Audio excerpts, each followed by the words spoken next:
Hello friends, आज की 60 second series में आपका स्वागत है। आज की इस वीडियो में हम बात करेंगे कि कैसे इंडिया के अंदर महंगाई बढ़ती है। तो उसमें सबसे पहला रीजन है क्लाइमेट चेंज। इंडिया के अंदर जब भी क्लाइमेट चेंज होता है, क्लाइमेट इश्यू होता है, उससे इंडिया के अंदर महंगाई बढ़ती है।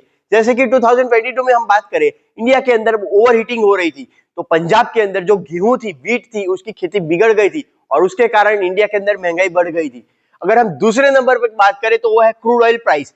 अगर आप देखें, इंडिया एक मेजर इंपोर्टर है क्रूड ऑयल का, तो जब भी कभी क्रूड ऑयल की प्राइस बढ़ती है तो उसके कारण कोई भी गुड्स होता है एक जगह से दूसरी जगह जाते हैं, उसमें सबसे ज्यादा यूज होता है पेट्रोल। तो पेट्रोल की प्राइस बढ़ती है, ट्रांसपोर्टेशन कॉस्ट बढ़ता है, तो उसके कारण फाइनल प्रोडक्ट की प्राइस भी इंक्रीज होती है और महंगाई बढ़ती है। और तीसरे नंबर पे हम बात करें तो यह है सप्लाई चेन मैनेजमेंट। अगर हम देखें, इंडिया के अंदर सप्लाई चेन वो बहुत इंपॉर्टेंट है, क्योंकि इंडिया एक मेजर एक्सपोर्टर है एग्रीकल्चर का, वो मिडल ईस्ट के यहाँ, और उसके अलावा इंडिया का जो मेजर रेवेन्यू है वो एक्सपोर्ट से आता है।